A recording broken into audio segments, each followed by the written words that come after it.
Okay, so topik 3.3 satelit buatan manusia ialah satu topik terakhir bagi bab 3. So sebelum ini kita dah belajar tentang hukum kegravitian semester Newton dan juga kita tengok ada 3 hukum Kepler, kan? So untuk hari ini kita akan fokus kepada 4 hasil pembelajaran. Yang pertama, kita cuba menerangkan bagaimana orbit satu satelit dikekalkan pada ketinggian tertentu dengan menggunakan hal laju satelit yang sesuai. That means, macam mana kita nak pastikan sama ada satelit itu dia tak jatuh. Dia tak akan jatuh. Okay, kalau kita ada bumi dan kita ada satelit. Okay, satelit.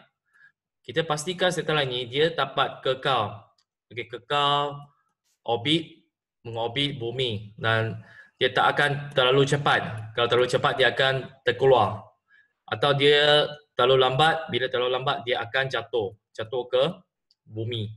So kita nak terangkan macam mana kita dapat kekalkan orbit ini. Dan nanti kita akan cuba kirakan berapa hal laju linear yang diperlukan.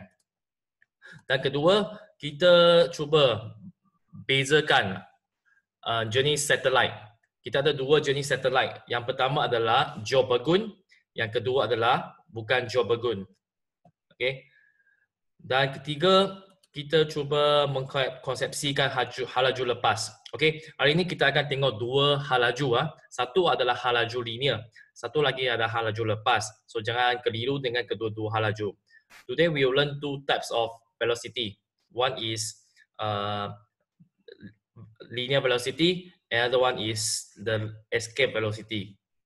Hari sekali kita cuba menyelesaikan masalah yang melibatkan hal laju lepas bagi roket daripada permukaan bumi, bulan, marikh dan matahari. Okay, so daripada 3.1 kita dah tahu kan, okay, kita dah tahu semua objek sama ada satelit, bulan, planet, mereka ada daya kegravitian antara satu sama lain kan. Dan kegravitian ini, dia punya daya adalah untuk menghasilkan daya memusat. Okay. Daya graviti menyebabkan daya memusat untuk pastikan semua planet, semua bulan dan semua satelit dia dapat mengorbit. Okay, dapat mengorbit. Okay, so tetapi daya memusat ini dia adalah satu daya yang menghasilkan gerakan dalam bulatan. So daripada topik 3.2 kita pun tahu sebenarnya orbit dia bukan bulat, dia adalah elips. Tetapi elips ini dia adalah sangat dekat dengan bulat. Dia punya bentuk dia sebenarnya sangat dekat dengan bulat. Jadi kita boleh anggarkan kita punya elips ini sebagai bulat dan kita boleh masukkan formula daya memusat F sama dengan mv kuasa 2 bagi R untuk sebagai daya yang menyebabkan kita punya satelit ataupun planet untuk mengorbit. Okey, so ini adalah ulang kaji topik 3.1, 3.2. Okey, jadi sebelum kita mula, so apakah itu satelit? Okey, apakah itu satelit? Daripada tadi video anda telah tengok satelit. Kita dah tengok jenis, dah tengok fungsi. So apa itu satelit sebenarnya? So satelit dia adalah satu bulan, planet ataupun mesin yang mengorbit sesuatu planet ataupun bintang. Okay, so dia boleh kalau bulan boleh dianggap sebagai satelit. Planet pun boleh dianggap sebagai satelit ataupun mesin. Okay, mesin yang diperbuat daripada bahan-bahan artificial yang dibuat oleh manusia. Okay, so kalau kita tengok satelit, okay, biasa kita panggil satelit memang satelit yang buatan manusia lah. Kalau satelit semula jadi, natural satellite, we have a lot of moons, okay, beberapa bulan yang mengelilingi mustari, okay, Jupiter. Dan of course, semua planet sebenarnya dia adalah satelit untuk matahari. Okay, matahari dia adalah sejenis bintang, okay, dia adalah sejenis bintang sebenarnya. Okay, jadi fungsi dia biasa ada beberapa yang utama. Okay, Yang pertama adalah untuk komunikasi. Okay. Macam sekarang, macam mana saya nak dapat live streaming, face to face bercakap dengan anda ataupun orang-orang di tempat lain, di luar negara dan sebagainya kan. So melalui satellite. Okay. Pertama adalah komunikasi. Sama ada melalui conferencing ataupun telefon, kita punya Skype, Facebook dan sebagainya. Internet semua ni adalah disebabkan kita ada satellite. Okay. Dan kedua adalah untuk ramalan cuaca. Okay, ramalan cuaca. Kita dapat menggunakan satellite untuk memerhatikan kita punya bumi. Supaya bila kita dapat gambar, kita dapat tengok, oh sebenarnya dekat sini ada tornado, ada storm. Maka kita tahu berdasarkan pengiraan, calculation, kita dapat estimate, oh nanti selepas beberapa jam dekat sini ada berlaku apa. Okay, so daripada satellite kita dapat tengok secara menyeluruh ke atas bumi. Okay, ke atas bumi. So in some sense we can say it's like we are using God's eye. Okay, God's eye. Okay, tapi I know sebab satellite ni dia sebenarnya dia tak cukup untuk menggantikan, okay, mewakili God's eye lah. Okay, tapi itu maksud dia lah. Maksudnya kita tengok daripada atas. Okay, daripada atas. Okay, selain itu, fungsi satellite biasanya memang untuk GPS. Okay, GPS maksudnya Global Positioning System. That means kita boleh navigate. Okay, kita boleh check sama ada dekat sesuatu tempat dia punya keadaan macam mana. Saya nak check anda punya alamat. Saya nak tengok rumah you macam mana, saya boleh guna fungsi GPS. Okay, fungsi GPS. Selain itu, fungsi dia satellite adalah untuk meneroka. Okay, meneroka bukan sahaja kita tengok apa yang berlaku pada bumi, tetapi juga di luar. Okay, di luar bumi. Contohnya mungkin kita boleh tengok Marikh, boleh tengok apa yang berlaku di angkasa lepas. Okay, what happened in outer space. Okay, and also the last one, kita boleh ambil gambar. Okay, pengimagean bumi. Okay, imaging the earth. Kita boleh ambil gambar, kita cuba tunjukkan kepada manusia supaya mereka nampak apakah keadaan sekarang. Okay, so sebenarnya NASA, kita tahu NASA tak? NASA dia adalah company dari negara US. So mereka sebenarnya selalu buat live. Okay, live untuk kita tengok keadaan bumi. Okay, nanti saya tunjuk. Okay, so komunikasi. Okay, fungsi dia komunikasi. So we have hotline, call center semua ni ya. Okay. Selain itu kita ada ramalan cuaca. Okay, daripada satellite kita dapat tengok apa yang berlaku. Okay, berlaku kepada tempat sini. So berdasarkan angin, arah angin dan sebagainya kita dapat ramalkan. Okay, nanti mungkin dekat tempat sini apa yang akan berlaku. Okay, and then GPS. Okay, GPS dah biasa. Kita selalu guna GPS untuk pergi ke tempat yang kita nak pergi.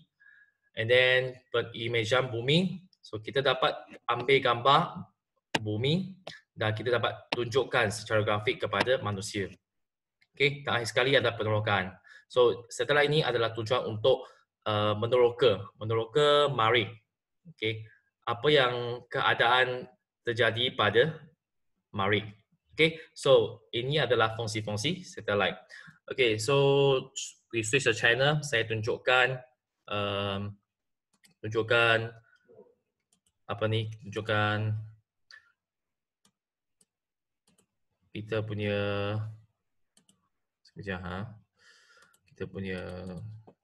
Okay, so sebenarnya kalau kita pergi type NASA, okay, NASA, jadi dia ada tunjukkan, okay, tunjukkan dia punya track, okay, tracking map untuk kita punya satellite lah. Nanti saya akan terangkan apa itu ISS dan kalau kita pergi YouTube, okay, YouTube dan kita type NASA, sebenarnya kita boleh tengok, okay, apa yang terjadi. Okay, ini adalah gambar yang diambil daripada satellite. Kita boleh tengoklah, okay, tengok permukaan bumi macam mana. Okay, so these are the different views that we can see. Okay, so memang ini dibuat secara live lah, okay, live oleh NASA. Okay, so you can see very interesting kadang-kadang saya nampak ada 1,000 lebih, okay, 1,000 lebih orang penonton yang sedang tengok pasal ini. Okay, so ini adalah untuk pengimajan bumi. Okay, kembali kepada kita punya slide.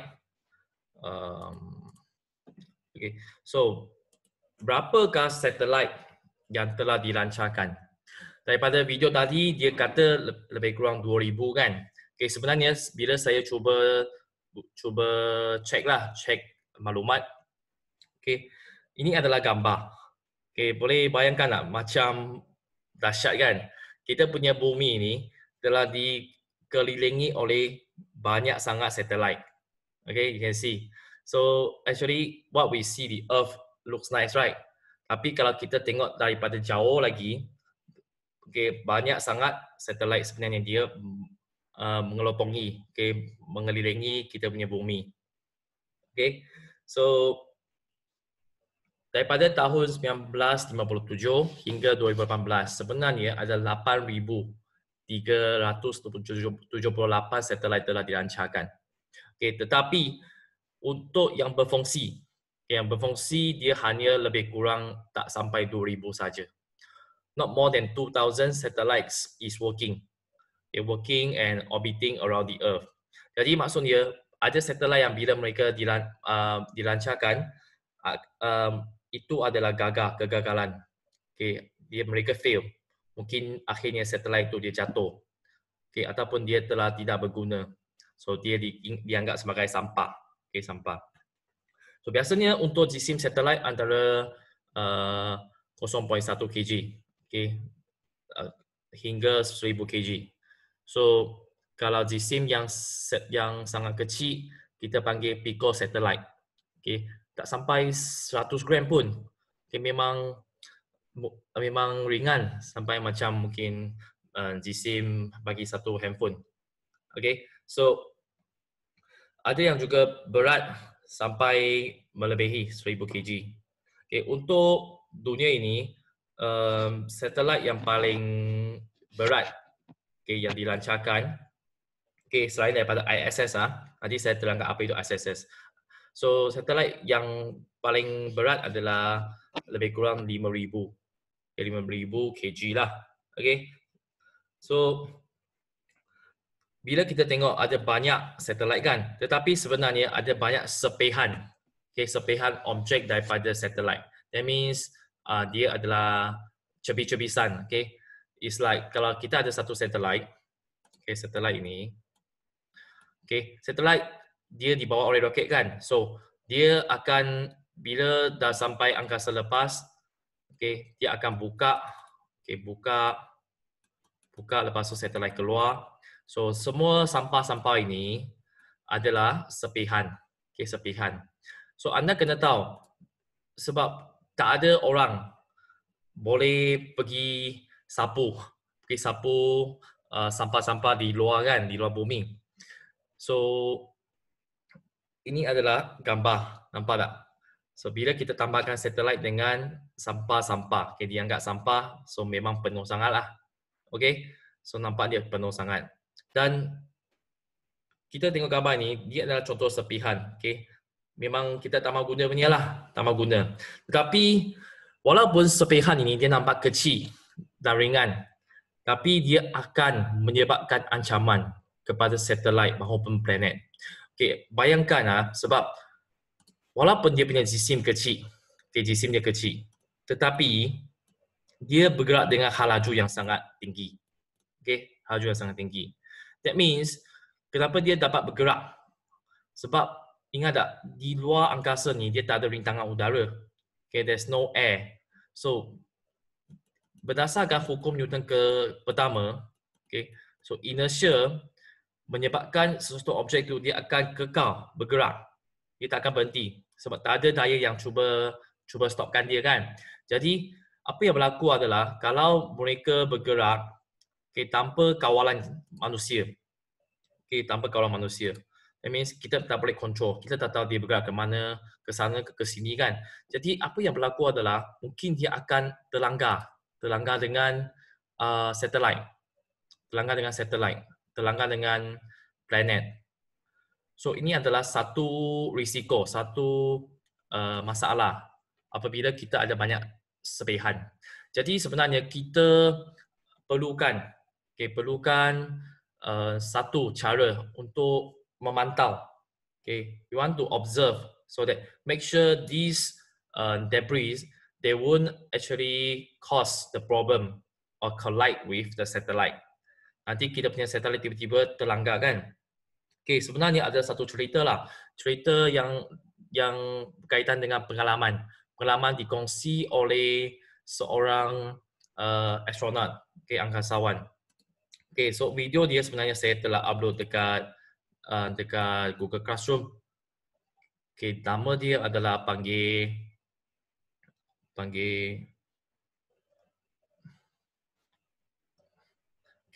this one, Space Junk Around Earth.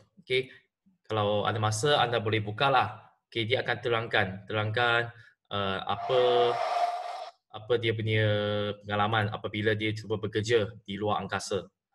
So berdasarkan cerita yang dikongsi oleh dia, so dia kata apabila mereka sedang bekerja di luar, so tiba-tiba ada satu benda yang mungkin akan melanggar tempat kediaman mereka. Iaitu ISS lah. ISS adalah tempat kediaman tu. Jadi mereka pun takut. Sebab mereka tak sangka dia akan berlaku. Dia akan berlaku perkara ini. So apa yang mereka buat adalah mereka cuba sembunyikan diri pada satu tempat. Bilik di mana kalau dah langgar, so apa yang berlaku mereka akan cuba escape lah, cuba larikan diri dengan detachkan satu bilik. So dia kata it's just a waiting game lah. So sebab mereka tak pasti akan terkena dengan satelit mereka tak. So selepas 15 minit daripada pusat kata mereka selamat lah sebab sebenarnya benda ini dia clear lah, dia tak langgar. So you nampak mungkin kali ini adalah nasib, tapi kali lain mungkin next time kalau langgar macam mana. Jadi mereka perlukan satu cara untuk pastikan semua cebisan sepihan ini dia tak akan menyebabkan ancaman kepada satelit. So that's why mereka sejak daripada tahun 1990 lebih lah, mereka telah membangunkan ISS, dinamakan sebagai International Space Station. Dalam bahasa Melayu adalah Sistem Angkasa Antarabangsa. Station Angkasa Antarabangsa. So station ini dia macam satu magma. Magma untuk kajian kepada manusia untuk tengok tentang angkasa lepas, tengok tentang bumi. So it's a place for them to conduct study about astronomy. So sebenarnya kalau kita cuba tengok sikit lah untuk tahu tentang ISS ini, dia adalah sebuah stesen angkasa. Sebenarnya biasanya angkasawan mereka boleh tinggal di dalam. They can stay inside dan mereka ada giliran untuk bekerja. Biasanya 6 bulan sekali. Every 6 months they will change people. Mereka akan tukar orang. Ada orang naik daripada bumi. So yang orang-orang duduk kat sini, mereka akan turun balik ke bumi. Dan lepas tu, mereka akan buat kajian. Tengok, selepas 6 bulan itu, orang-orang yang duduk di dalam sini selama 6 bulan, apa perubahan kepada mereka apabila mereka kembali kepada bumi. So daripada 3.1 kan, topik 3.1 kita dah belajar kan. Kalau kita nampak graviti dia rendah, apa yang berlaku kepada kita punya jantung, kita punya koordinasi dan sebagainya. Okay, itu adalah topik 3.1. So they will try to study. Okay, of course there are some side effects for them, for those who stay in this station. Tapi jangan risau sebab memang ada makanan, memang ada bekalan oksigen yang cukup dan sebagainya. So tak payah risau. Okay, so program ini sebenarnya di bawah 5 agensi. Okay, normally we will hear about NASA lah. Okay, NASA. Okay, NASA daripada US.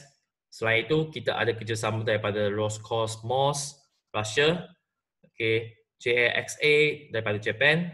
Okay, Japan is the only Asia country that contributes to this ISS. Okay, so boleh bayangkan Japan ini dia sangat advance, dia sangat berkembang berbanding dengan negara-negara lain. Setelah itu Eropah, okay, negara Eropah dan juga Kanada. Okay, and then dia punya size untuk stesen angkasa antarabangsa ini, dia seperti satu padang bola sepak. Okay, it's like one football field.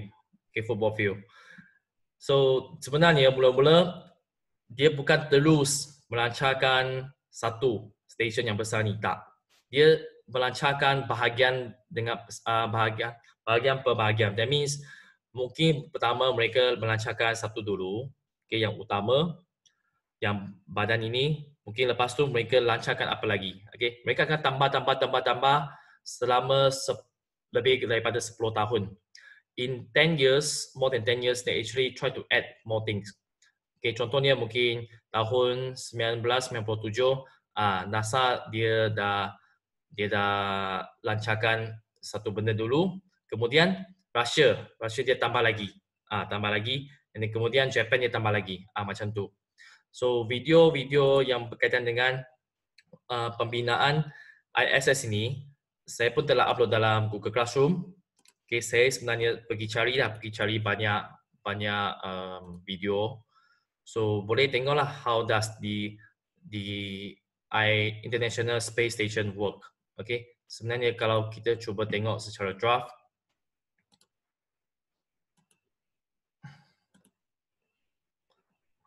okay, so mula-mula dia punya bentuk adalah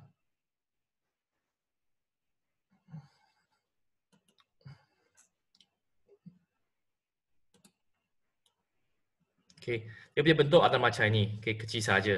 Kemudian dia cuba tambahlah, okay. Lepas tu dia cuba tambah lagi, nampaklah. Mula-mula dia kecil, lepas tu dia tambah lagi. Tambah sehingga mereka struktur semula dapat bentuk akhir. Okay, seperti yang kita nampaklah. Dan untuk ISS ni dia ada solar panel. Okay, tujuan untuk mendapat tenaga. Okay, tenaga daripada solar. Okay, seterusnya kita tengok balik kita punya slide. Okay, so untuk ISS ini sebenarnya dia berada di ketinggian bumi tak berapa tinggi sangat. Okay, dia berada di atas bumi lebih kurang, saya lupa lah, lebih kurang 400 lebih km. Okay, walaupun nampak macam tinggi kan, tapi dianggap sebagai rendah. Okay, nanti kita akan tengok jenis orbit. So dia dapat mengorbit bumi 1 kali 1 jam 30 minit. Okay, so sehari lebih kurang 15.5 orbit. Okay, dia dapat pusing. Okay, so giliran untuk angkasawan mendiami stesen bagi tujuan kajian. So fungsinya untuk memantau, memerhati, mengkaji keadaan angkasa lepas. Okay, contohnya mereka nak tengok pergerakan satelit lain. Dan baru-baru ini mereka sebenarnya cuba fikirkan cara untuk membersihkan sampah. Okay, membersihkan sampah maksudnya mereka cuba mengeluarkan semua sepihan yang tak mau. Okay, supaya untuk mengelakkan aksiden lah. Okay, aksiden berlaku pada satelit. Okay, so yang ini sebenarnya kita boleh tengok dekat dekat sinilah. Okay. Kalau kita tengok live ISS,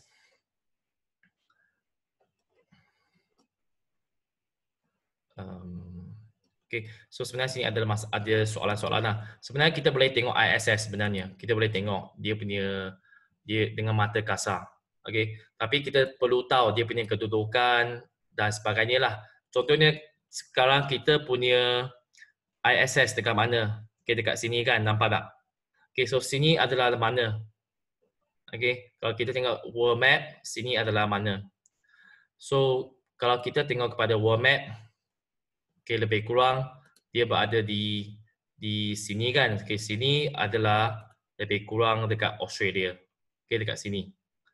Okay, of course tak ada orang tinggal dekat sini kan, sebab tak ada darat kan. So kita punya ISS sekarang berada di sini. So that means kita boleh check ini supaya kita nampak. Contohnya pada pukul berapa saya berada di satu tempat, kita boleh tengok. Dan dia perlu tengok pada masa sama ada sebelum matahari terjunam. Okay, before sunset. Okay, 1 hour. I mean 1 hour after sunset. Okay, 1 jam selepas sunset ataupun masa pagi. Okay, masa pagi lebih kurang 1 jam sebelum ke selepas sunrise. Okay, saya tak pasti lah, kena boleh baca dekat sini lah. So ini adalah soalan-soalan yang dijawab oleh NASA supaya anda boleh tengok lah. Okay, so kenapa ada space station dan boleh tak kita tengok? So dia kata the space station is visible because it reflects the light of the sun. Okay, so macam kita nampak bulan. Tetapi kalau bulan sebab dia dapat memantulkan cahaya dengan lebih jelas kan. Tapi kalau untuk station dia tak cukup.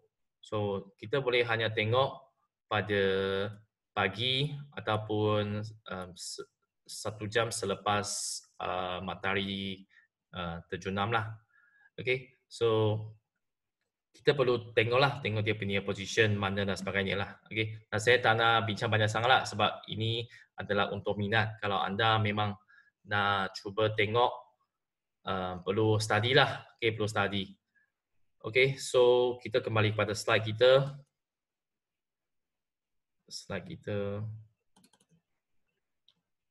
So back to our topic, bagaimana satelit dilancarkan. Okay, itu adalah hasil pembelajaran pertama. So sebenarnya sebelum ini saya cuba terangkan tentang sedikit pengetahuan lah, okay, sejarah tentang kita punya satelit dan sebagainya. Okay, at least kita tahu sikit lah. Dan okay, bagaimana satelit dilancarkan? So sebenarnya roket yang membawa satelit ke angkasa lepas kan. Dan mereka perlu memecut, okay, memecut untuk mengatasi daya graviti. Okay, daya graviti supaya dapat mencapai hal laju lepas. Okay, nanti saya akan terangkan hal laju lepas ini pada sesi yang akhir. Okay, kita biarkan dulu hal laju lepas. So apabila satelit dibawa ke angkasa lepas, dia akan mencapai satu hal laju linear. Okay, so hal laju linear ni adalah untuk memastikan satelit sentiasa bergerak mengorbit bumi. Okay, V ya, okay, V. So kita dah tahu kan kalau jika hal laju terlalu tinggi, okay, jika hal laju terlalu tinggi, maka kita nampak satelit ini dia akan lari, okay, lari daripada orbit nak terbang. Okay, macam saya buat satu demo kan, kalau kita tiba-tiba tingkatkan kita punya hal laju, maka kita akan cuba lari daripada kita punya bulatan. Tapi kalau kita punya hal laju terlalu rendah, maka satelit akan jatuh balik. Okay, yang jatuh balik ke bumi disebabkan daya graviti. Dan dia mungkin akan terbakar. Sebab apa? Sebab dia akan mengalami daya geseran dengan udara. Okay, dengan udara di atmosfera. So dia akan menyebabkan satelit itu terbakar. So sebenarnya saintis mereka perlu membuat calculation yang sangat tepat supaya mereka dapat pastikan hal laju linear dengan daya graviti dapat mencapai satu balance. Okay, kita tak mahu terlalu tinggi, tak mahu terlalu rendah. Okay. So sebenarnya untuk topik ini kita boleh kira berapa hal laju yang perlu. Okay, kita ada formula. Tapi untuk saintis, apa yang mereka perlu timbangkan adalah mereka bukan sahaja perlu kira berapa V. Okay, berapa V. Tapi mereka perlu kira berapa bahan api yang diperlukan. So setiap saat berapa gram, berapa kg bahan api dibakar dan tukar menjadi tenaga. Semua ni mereka perlu kira. Okey. Untuk kita hanya kira sahaja hal laju dengan formula sahaja. Okey. So boleh katalah kita cuba cakap secara teori. Tapi untuk praktikal saintis yang buat. Okey. So kita dah tahu kan kalau untuk sesuatu objek mengorbit maka dia ada daya kegravitian. Daya kegravitian akan menyebabkan daya memusat. Okay, that means kita menyebabkan kita punya satelit selalu pusing dalam bulatan. So, kita cuba samakan formula. Okay, Fg sama dengan G M besar, M kecil per R kuasa 2 sama dengan M V kuasa 2 bagi R. Dan kita potongkan M dapat G M besar per R kuasa 2 sama dengan V kuasa 2 bagi R. So, bila kita nak kira berapakah hal laju linear yang perlu dicapai, maka V kuasa 2 sama dengan GM, kalau kita darabkan R ke atas, GM R per R kuasa 2. So, V kuasa 2 sama dengan GM per R. Maka kita dapat V sama dengan punca kuasa GM per R. Di mana G ini, masih ingat tak? Dia adalah pemalah kegravitian. Okay, 6.67 darab 10 kuasa 11 kan? Dan untuk M ini adalah jisim bumi. Sebab satelit yang mengorbit bumi kan? So, dia adalah jisim bumi. Dan R ini rujuk kepada apa? Jejari orbit dah. Bukan jejari bumi tau. Okay, jejari orbit. That means kalau kita tengok satelit di sini kan? Jejari orbit adalah daripada pusat sini kepada sini kan. So, dia punya jejari adalah kita tambahkan jejari bumi dengan ketinggian. Okay, ketinggian daripada atas bumi. So, R sebenarnya sama dengan R besar tambah H. So, ini adalah formula untuk hal laju linear. Okay, hal laju linear. Sekarang kita akan panggil hal laju orbit lah. Okay, orbital velocity. Okay, so dah tengok kita ada satu hal laju. Okay, kemudian kita tengok bahawa sebenarnya hal laju ini dia bergantung kepada faktor apa? Bergantung kepada 3 faktor kan? G, M dengan R. So kalau G dia besar, maka V besar kan? Tapi kita tahu G ini memang dia punya nilai adalah tetap. Okay, nilai dia tetap. Dan M ini jisim bumi pun tetap kan? So, cuma yang akan ubah adalah jejari. Okay, jejari. So, bila jejari dia rendah, maka kita tahu hal laju dia akan lebih tinggi. Okay. Betul tak? Sebab kalau, masih ingat kalau kita tengok hukum Kepler, kalau kita punya planet ataupun kita punya bumi atau satelit, bila dia dekat dengan kita punya matahari dan sebagainya, maka dia punya hal laju akan tinggi kan? Okay, hal laju akan tinggi sebab dia punya jejari dah pendek. Kalau dia jauh, maka dia punya hal laju akan rendah sebab dia punya jejari tinggi. Okay, so ini adalah hubungan antara hal laju linear dengan jejari orbit. Okay, so jangan lupa kita punya jejari orbit kena tambahkan jejari bumi dengan ketinggian daripada permukaan bumi. So contoh soalan, salah satu bahagian satelit ISS perlu dilancarkan dengan ketinggiannya 410 km di atas permukaan bumi. So berapakah hal laju linear bagi satelit? Okay, berapakah hal laju? Jadi kita tahu formula V sama dengan punca kuasa G besar M besar bagi R kan?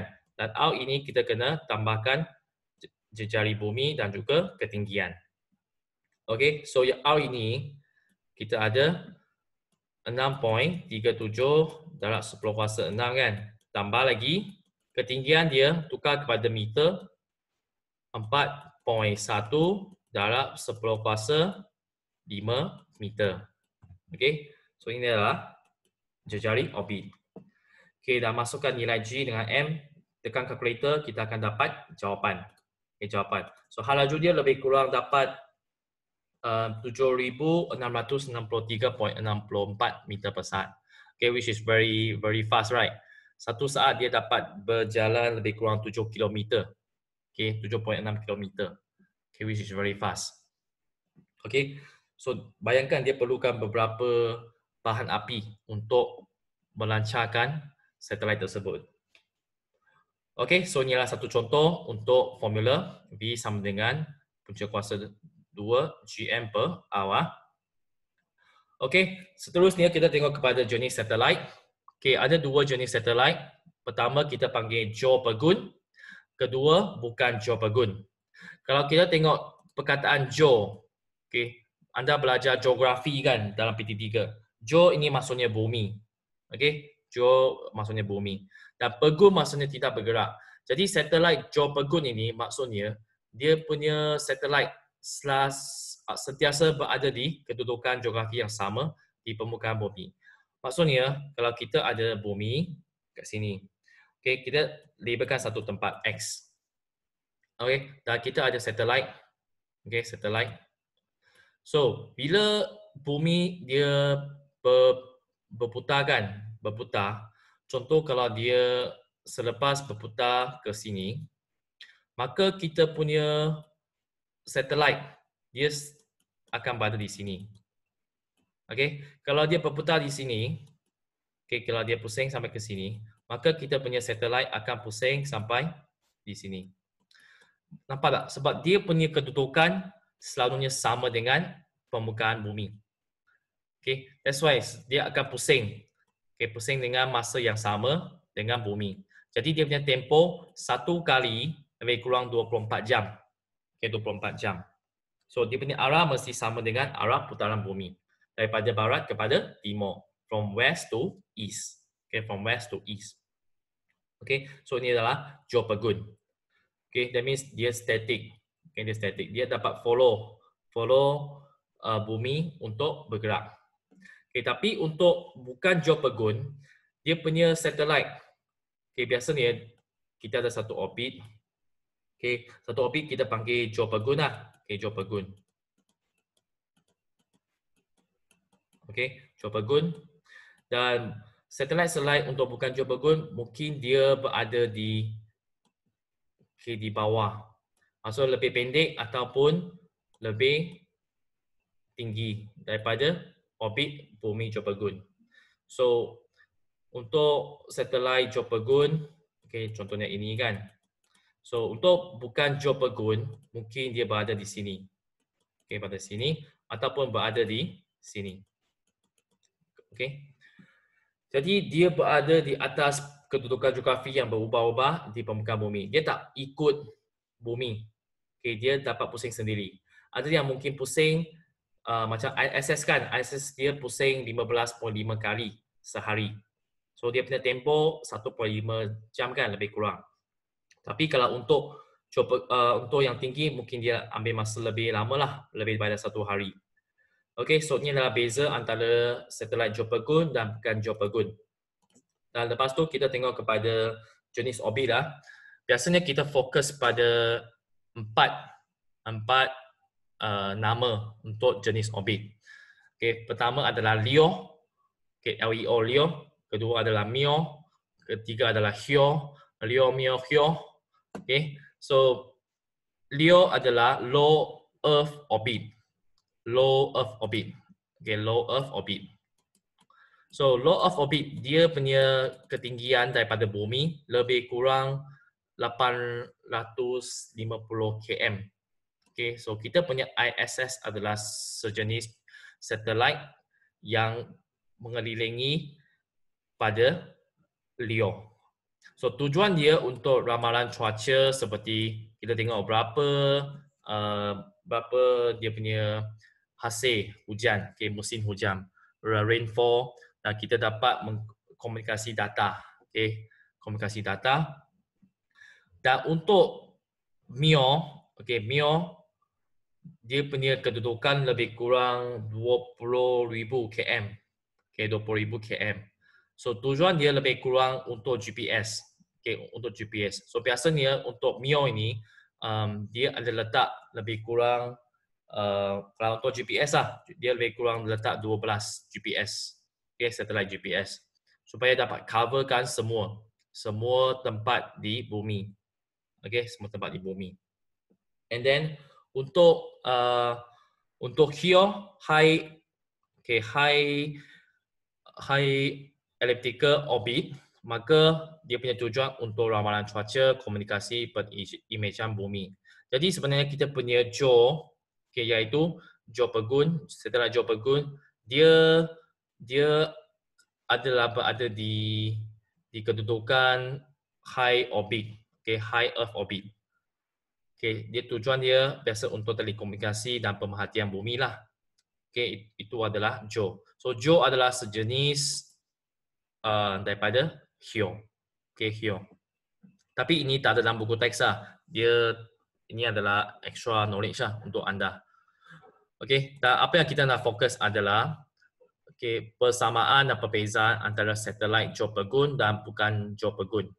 Kalau dia punya persamaan, kita tengok formula. Okay, formula ini V sama dengan punca kuasa 2 GM bagi R. Dan untuk tempoh ini kita dah belajar pada topik yang lepas kan. So, kita dah belajar T kuasa 2 sama dengan 4 pi square R cube per GM kan. So, cuma kita punca kuasakan. Okay, punca kuasakan kita dapat yang ini. Okay, so ini adalah persamaan untuk formula. So, setiap satelit ini tak kisah dia punya jisim berapa. Okay, you see ya, M ini dengan M ini, M besar, jisim dia apa? Jisim untuk bumi. Okay, jisim untuk bumi. So, dia tak kisah jisim satelit. Sama ada jisim satelit dia lebih tinggi, lebih kecil, lebih rendah, tak kisah. Okay, dia tak akan mengganggu kita punya halaju. Okay, kita punya halaju dan tak akan ganggu kita punya tempoh. Untuk halaju linear, dia bergantung kepada jejari orbit. Okay, dan untuk tempoh pun sama, dia bergantung kepada jejari orbit saja. So kedudukan itu menyebabkan halaju dan tempoh berubah. Okay, so saya summarizekan lah. Kalau kita punya satelit, dia punya kedudukannya dekat, maka halaju dia lebih tinggi. Okay, lebih tinggi. Oleh itu, dia punya tempoh, okay, sorry ya, halaju lebih tinggi, dia punya tempoh akan rendah. Dia akan dapat cepat habiskan orbit dalam masa yang lebih pendek. Okay, tapi kalau dia punya satelit lebih jauh, okay, dia punya satelit lebih jauh, maka bila jejari lebih tinggi, halaju akan rendah. Okay, halaju akan rendah. Nampak tak? Kalau jejari tinggi, maka halaju akan rendah. Dan masa untuk habiskan adalah lebih lama. Okay, habiskan satu orbit adalah lebih lama. Okay, ini adalah poin penting untuk persamaan ciri-ciri satelit. Okay, semua jenis ciri-ciri satelit sama. Okay, untuk perbezaan dia ada 5 aspek. Okay, pertama daripada segi arah gerakan. So, satelit JO Pegun dia mesti ikut arah putaran bumi. Okay, arah putaran bumi. Sini lupa satu N lah. Dan untuk bukan JO Pegun dia tak perlu sama dengan arah putaran bumi. Okay, mungkin kalau bumi dia pusing daripada barat kepada timur, mungkin kita punya satelit bukan JO Pegun, dia boleh pusing macam ini. Okay, dia boleh pusing macam ini. Dan dia pusing macam ini pun boleh. Okay. Dan untuk tempoh, JO Pegun mesti 24 jam supaya ikut tempoh untuk bumi. Kalau untuk bukan JO Pegun, lebih pendek atau lebih panjang daripada 24 jam. Untuk kedudukan di permukaan bumi, so selalu dia berada di permukaan yang sama. Okay, untuk satelit Jauh Pergun. Kalau untuk bukan Jauh Pergun, dia selalu berubah. Okay, berubah tempat. Fungsi dia biasa untuk Jauh Pergun lebih kepada satelit komunikasi. Okay, communication. Untuk kita dapat berkomunikasi dengan orang lain di tempat lain. Kalau untuk bukan Jauh Pergun, lebih kepada pengimejan bumi, GPS dan juga mengkaji cuaca. Okay, ada 3, pengimejan bumi, GPS dan juga mengkaji cuaca. Contoh Jauh Pergun okay, oleh Malaysia adalah MEARSAT. Okay, MEARSAT dan bukan Jauh Pergun, contoh kita dah lancarkan Tyongsat, Rajasat, okay, PIPIT dan juga ISS. ISS tadi kita dah bincangkan. Okay, yang PIPIT ini sebenarnya saya tak dapat cari maklumat. Saya tak pasti PIPIT ini dia punya satelit macam mana. Saya tak ada maklumat tentang inilah. Tapi sebenarnya exam syllabus dia pun tak nak anda tahu lebih tentang setiap satelit ini. Okay, so saya cuma tunjukkan sikit lah. Okay, untuk MEARSAT, nama penuh adalah Malaysia East Asia Satellite. Okay, Malaysia East Asia Satellite. So tujuan untuk meningkatkan kadar pemindahan data dan juga telekomunikasi. Okay, dan melalui MEARSAT ini dia dapat mengukurkan perpaduan dan hubungan antara peninsula dengan bahagian-bahagian pulau negara. So sebenarnya kalau kita tengok dekat East Asia, okay, dia dapat berkomunikasi. Okay, dia dapat sumbangkan salah satu satelit untuk menghubungkan semua negara daripada East Asia, okay, Asia Timur. Okay, so ini adalah sumbangan Malaysia kepada dunia. Okay, lepas tu Tyongsat. Okay, Tyongsat dia adalah satu satelit mikro yang pertama, okay, Malaysia. Mikro satelit maksudnya kecil. Okay, so untuk Tyongsat ini dia lebih kurang 50 kg saja. Okay, 50 kg. So, tetapi berapa harga you tahu tak? Lebih kurang 36 juta. 36 million ringgit. Okay, banyak sangat. Benda yang kecil ini. Okay, so dia tujuan untuk mengambil gambar muka bumi untuk kegunaan pemantauan sumber perhutanan, pertanian dan pencemaran. Okay, so ini adalah Tyongsat. Okay, Rajasat saya rasa saya punya gambar letak salah lah. Okay, Rajasat bukan gambar ini. Okay, nanti saya buat perbetulan. Okay, Rajasat dia berada di low Earth orbit. Okay, low Earth orbit. Gambar ini jangan tengok. Okay, dia tujuan untuk mengambil gambar muka bumi dengan resolusi lebih tinggi. Okay, dan merangkumi pemerhatian luas ke atas bumi. Berbanding dengan Tyongsat, Rajasat ini dia adalah satu inovasi yang lebih tinggi lah, lebih baik supaya dapat ambil gambar dengan lebih jelas dan dapat ambil gambar dengan skop bumi yang lebih luas. Okay, itu adalah Rajasat. Okay, so ini adalah sedikit pengetahuan tentang kita punya satelit. Okay, dan akhir sekali sebelum kita teruskan, okay, ingat semula kita punya konsep daya dan gerakan.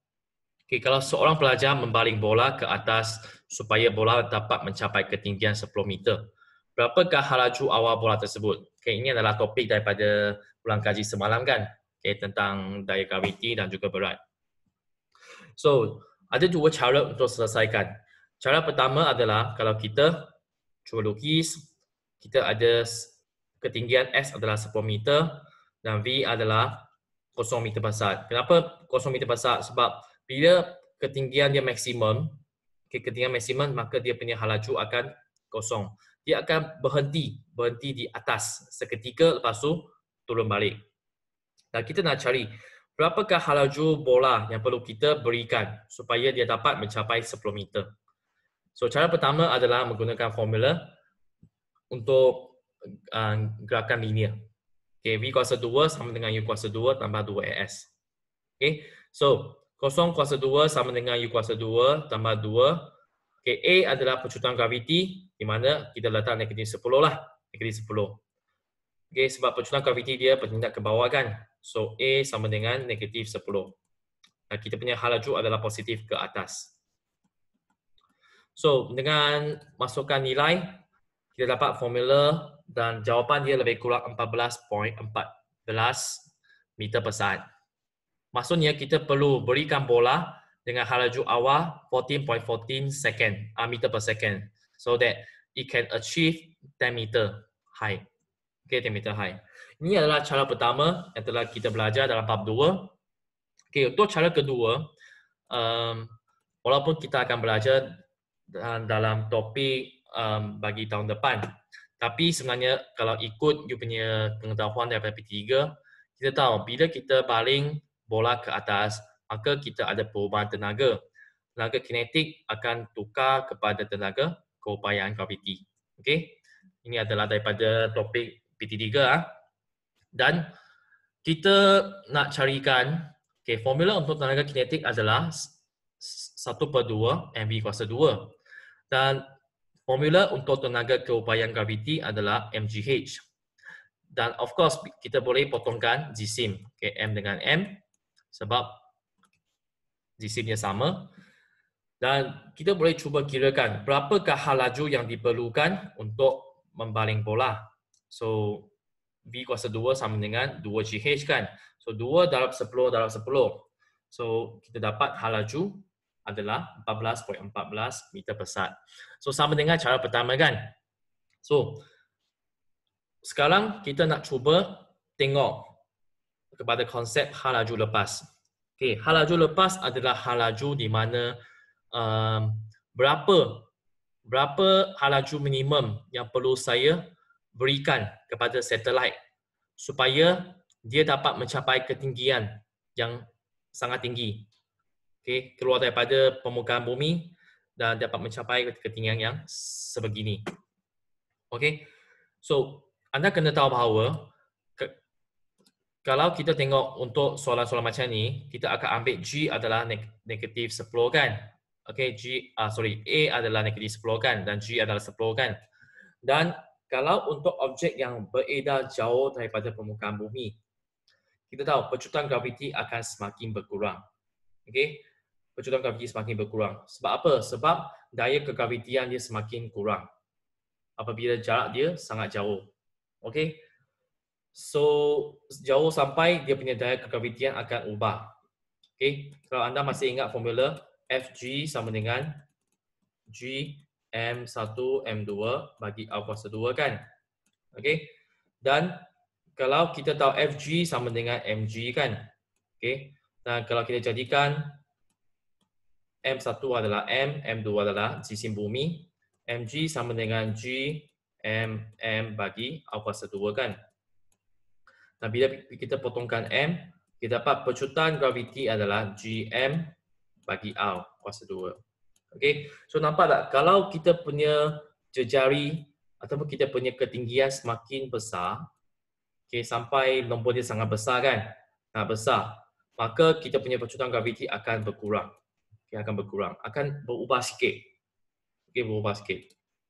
Jadi kita tak boleh anggap pecutan graviti adalah tetap iaitu 10 meter per saat kuasa 2 ataupun 9.8 saja.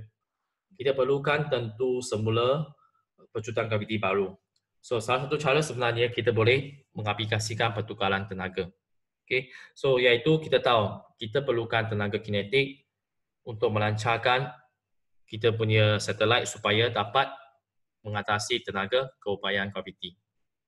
Okay, so kalau kita ingat balik kita punya formula untuk kerja, anda kena tahu tenaga tidak boleh dicipta. We cannot create energy. Okay, we cannot create energy or destroy. Okay, tetapi we can actually convert. Okay, convert. We can convert energy. Kita boleh tukar bentuk tenaga daripada satu kepada lain. Contohnya tenaga haba kepada tenaga kinetik. Okay, ataupun tenaga cahaya kepada tenaga kimia dan sebagainya kan. Okay, so kita perlu buat kerja supaya dapat mengubah kepada tenaga. Kalau tak ada kerja, mana dapat tenaga? Kalau saya nak angkat satu barang, saya perlu buat kerja kan. So bila saya buat kerja, saya perlukan satu daya kan. So formula untuk kerja adalah daya darab jarak kan. Daya darab jarak. Contohnya kalau saya nak angkat barang ini adalah 10 kg kan. So saya perlu 100 Newton untuk angkat. Angkat barang ni kepada 5 meter. So saya perlu buat kerja lebih kurang 500 joule. Okay, 500 joule. Faham tak? Okay, 500 joule. Okay, so kita dah tahu formula kerja, maka kita nak apply. Okay, applykan kerja ini untuk menggerakkan satelit. So kerja akan tukar menjadi tenaga kinetik dan tenaga kinetik akan tukar menjadi tenaga keupayaan. Okay, so kita akan gunakan formula F dalam H. Okay, ini adalah pengetahuan tambahan extra, tak ada dalam buku teks. Tapi saya bagi tahu anda lah. Okay, kenapa kita dapat formula ini? Okay, dan daripada hukum kegravitian semesta Newton kita tahu bahawa kita ada F sama dengan G M1 M2 bagi A kuasa 2, kan? Okay, so maka kita masukkan kerja ataupun tenaga keupayaan graviti adalah F darab H, kan? Kalau saya perlu angkat satu barang ke atas, kan, saya perlu buat kerja, kan? So kerja itu sama dengan tenaga keupayaan graviti. Okay, work equals to tenaga keupayaan graviti, potential energy. So F darab H, di mana F adalah daya, H adalah ketinggian. Dan dekat sini kita letak H adalah jejaring orbit sebab kita tahu nanti kita ada jarak untuk satelit, kan? Okay, so ketinggian ini sebenarnya adalah R, okay, untuk satelit. Okay, satelit. So kita darabkan GM1M2 bagi R kuasa 2 dengan R. Kita akan dapat GM1M2 bagi R. Okay, so sebenarnya kalau kita tukar M1 adalah jisim satelit, M2 adalah jisim bumi, kita akan dapat formula ini. Okay, dapat formula ini, kan? So GM M besar bagi R. Okay, GM M besar bagi R. Dan kita tahu bahawa berdasarkan prinsip keabadian tenaga, conservation of energy, maka jumlah tenaga adalah sama. Okay, apabila tenaga ditukar daripada satu bentuk kepada bentuk lain. So that means bila kita melancarkan satelit, tenaga kinetik akan tukar menjadi tenaga keupayaan graviti, kan? Okay, so kita boleh samakan 1/2 mv kuasa 2 sama dengan G M kecil M besar bagi R. Dan kita cuba bawa GM M besar kepada kiri, kita akan dapat formula ini. Okay, nampak tak? So this formula actually is shown in your textbook. Okay, so nampak tak kenapa kita dapat formula ini, kan? Sebab sebenarnya kita gunakan F darab H, di mana F adalah GMM bagi R kuasa 2 dan H ini adalah R. Okay, just sharing for you lah, extra knowledge. Tapi jangan risau, soalan tak akan suruh anda tepikan. Okay, dan sekarang kita ada formula ini, ya. Kita fokus pada formula ini. Okay, maka kita nak kira hal laju lepas. Okay, so V ini sebenarnya adalah hal laju. Okay, hal laju awal yang perlu dilancarkan untuk satelit mengatasi daya kegravitian. Okay, so kita tuliskan tenaga kinetik EK tambah U. Okay, di mana U adalah tenaga keupayaan. Dia guna simbol U, U untuk tenaga keupayaan. Sama dengan kosong. Maka kita punya U sebenarnya daripada persamaan tadi, compare to this one, dia sebenarnya adalah negatif GM besar per R. Okay, so that's why kita ada formula U sama dengan negatif GM M besar bagi R. Nampak tak? Jadi kita punya formula dah ada dan kita cuba carikan. Kita carikan V. V sebenarnya sama dengan punca kuasa 2 square root 2 GM bagi R. Ini adalah hal laju lepas. Okay, tadi kita tengok hal laju linear. Ini adalah hal laju lepas. Hal laju yang minimum untuk satelit dilancarkan. The minimum velocity for satellite to be launched from the surface of the Earth. Okay, that's the escape velocity, hal laju lepas. Okay, so apakah beza antara dua hal laju ini? Okay, satu formula dia V sama dengan square root GM per R. Satu lagi V sama dengan square root 2 GM per R. Okay, nampak macam sama, kan? Satu ada 2, satu tak ada 2. So, beza adalah untuk sebelah kiri dia adalah hal laju linear. Okay, halaju linear. Okay, I think I make the wrong spelling. Sorry, I make the wrong spelling. It should be orbiting velocity. Okay, orbiting velocity. Okay, orbiting velocity. So dia adalah halaju yang diperlukan untuk mengorbit planet seperti bumi. Okay, so kalau kita ada bumi, satelit kat sini, so halaju ini adalah halaju linear. Dan untuk halaju lepas, escape velocity, maksudnya daripada permukaan bumi kita ada roket bawa dengan bawa satelit, kita nak lancar ke atas kan. So berapakah halaju untuk meninggalkan permukaan bumi? Okey, itu adalah halaju lepas. Nampak tak perbezaan dia? Okey, inilah perbezaan. Okey, saya harap anda jangan keliru kedua-dua jenis halaju. Okey, so contohnya kalau kita kira halaju lepas daripada bumi, masukkan saja V sama dengan square root G 2gm per R. Okey, masukkan nilai saja dan kita akan dapat jawapan 1.12 darab 10 kuasa 4 meter per saat. Okey. So, daripada formula ini kita nampak halaju lepas bergantung kepada apa? Jisim bumi. Tapi jisim bumi dia punya nilai tetap. Pemala kegravitian, dia punya nilai pun tetap. Okay, G tetap, M pun tetap. Jejari orbit, tetapi jejari orbit tidak tetap. Dia berubah kan? So, seperti sama dengan halaju linear. Kalau dia punya jarak dia rendah, maka halaju dia tinggi. Okay, halaju dia tinggi. Okay, so apakah manfaat dan implikasi halaju lepas? Ada 3 lah. Okay, yang pertama, kita nampak halaju lepas adalah sangat tinggi. Okay, tinggi sampai lebih daripada halaju biasa. Okay, so walaupun kita punya roket, kita punya satelit, dia keluar daripada atmosfera. Okay, keluar daripada atmosfera, bumi kan, dia ada satu lapisan atmosfera. So bila kita punya roket keluar, roket keluar, disebabkan kita punya molekul udara, mereka bergerak dengan halaju yang sangat rendah, maka dia tak akan menyebabkan udara terkeluar. Terkeluar daripada atmosfera. Dia elakkan bocor daripada udara untuk terikut dengan roket. Faham tak? So macam kalau nampak tak, kita berdiri di tepi jalan, tiba-tiba ada satu kereta. Kereta dia bercut dengan sangat cepat. Dia boom, dia boom, dia drive dengan sangat cepat. Kita tak sempat untuk tengok, tak sempat untuk react kan. Sama juga untuk untuk udara.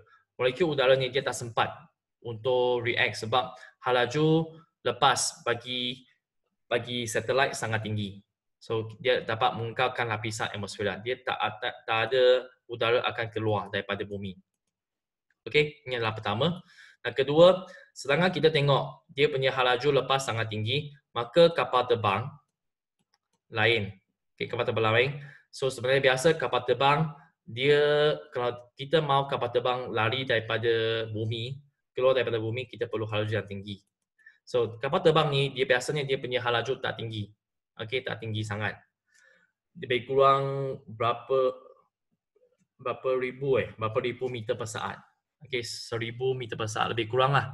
So that means dia tak dapat terlepas daripada bumi. So kita tak payah risau. Kita tiba-tiba naik kapal terbang, nanti kita terkeluar daripada bumi. Tak. It won't. Tak akan berlaku. Dan untuk satu lagi adalah pembakaran bahan api besar diperlukan. Kita nampak kita perlu halaju lepas yang sangat tinggi kan. That means kita perlu pembakaran bahan api yang besar supaya dapat memberikan momentum kepada roket untuk pergi ke atas. So ini adalah manfaat dan implikasi halaju lepas. Okey.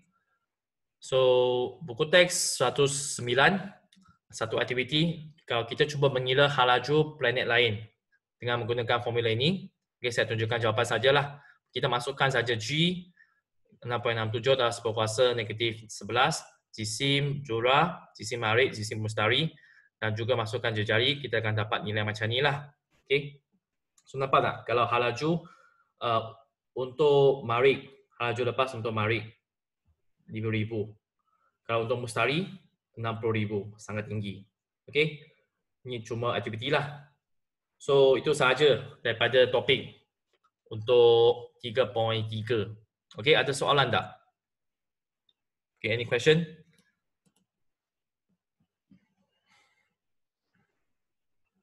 Okay, kalau tak ada soalan, kita boleh terus kepada kepada soalan. Okay.